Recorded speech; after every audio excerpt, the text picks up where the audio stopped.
Shalom y bendiciones.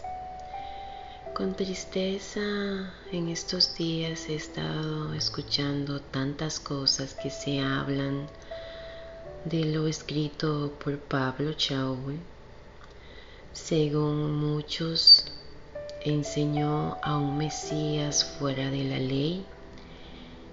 Y hoy quiero que miremos algunos versos bíblicos.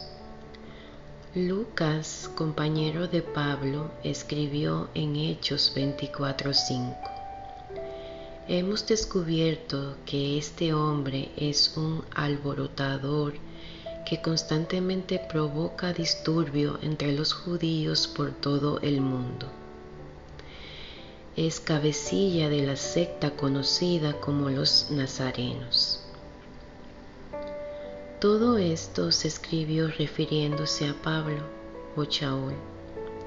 El escritor usa para nazareno la palabra griega Nazoraios del 3478, que significa nazareno, habitante de Nazaret, por extensión cristiano. Los seguidores que escuchaban a Pablo eran identificados con este nombre.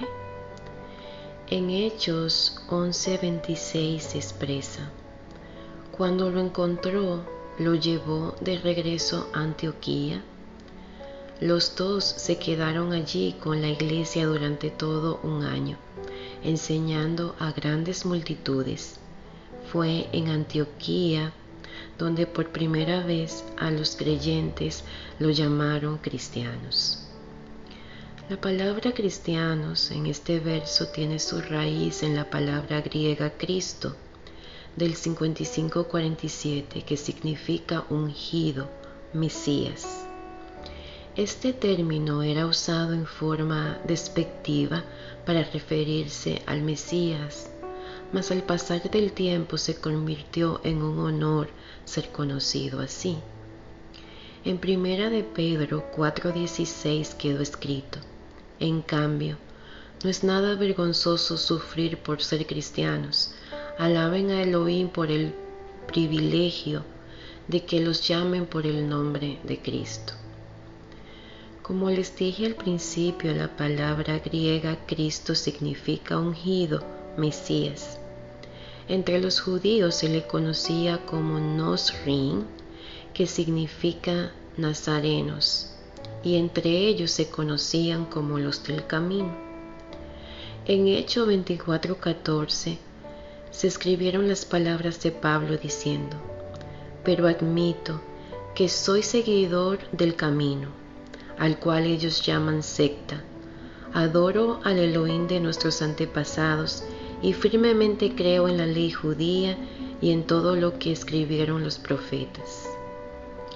En 1 Corintios 11:1, Pablo relata que está complacido con que sigan sus enseñanzas.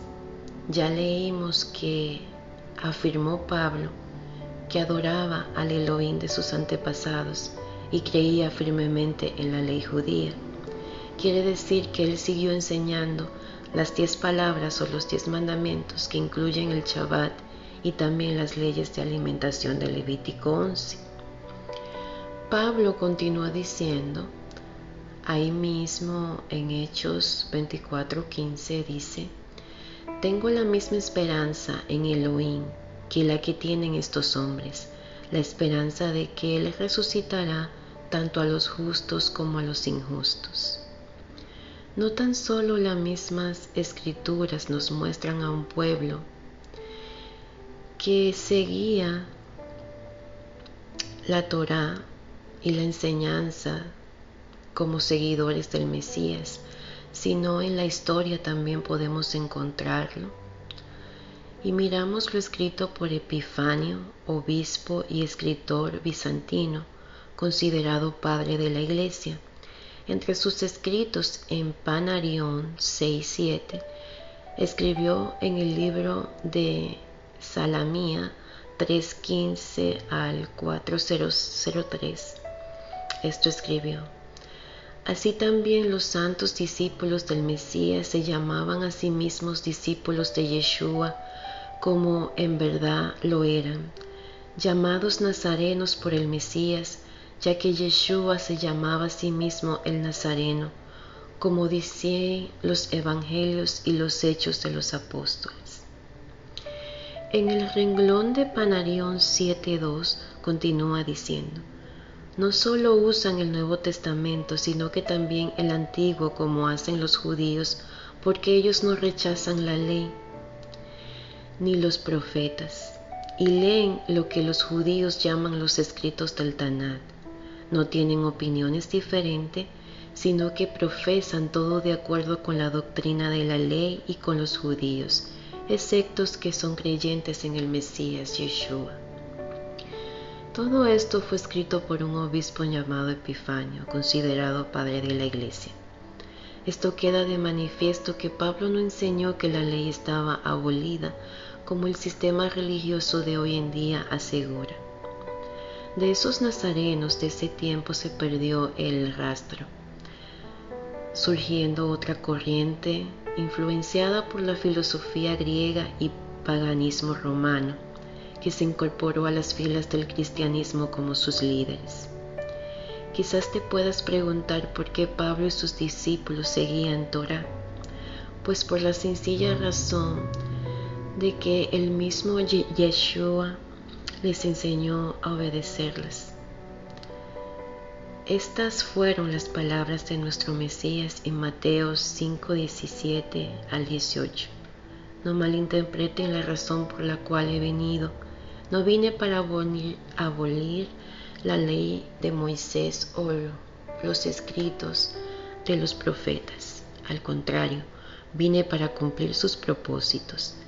Les digo la verdad, hasta que desaparezca el cielo y la tierra, no desaparecerá ni el más mínimo detalle de la ley de Elohim hasta que su propósito se cumpla. La palabra abolir viene de la palabra griega catalugo, del 26:47, que significa derribar, deshacer, destruir. Nuestro Mesías expresa que no malinterpreten que no vino con ese propósito. La palabra cumplir viene de la palabra griega plerot, del 41:37, que significa ejercer, verificar, completar, rellenar. Pablo no puede haber enseñado algo contrario a lo que su maestro Yeshua le había enseñado. Tomemos el ejemplo de los de Berea, así como quedó escrito en Hechos 17:10 al 11, el cual nos dice: esa misma noche los creyentes enviaron a Pablo y a Silas a Berea. Cuando llegaron allí, fueron a la sinagoga judía. Los de Berea tenían una mentalidad más abierta que los de Tesalónica y escucharon con entusiasmo el mensaje de Pablo. Día tras día examinaban las escrituras para ver si Pablo y Silas enseñaban la verdad. Te invito a tomar este ejemplo. Es tiempo de dejar de decir amén y amén a todo lo que escuchas. Es tiempo de realmente escudriñar las escrituras para ver si te están enseñando la verdad y seguir como los del camino, a la Torá y al testimonio del Mesías. No somos merecedores de su favor, pero el Eterno es fiel a su palabra, y escrito está que quien le busca, le encontrará. Que el Eterno Elohim de Israel les guarde, les bendiga y les conceda Shalom.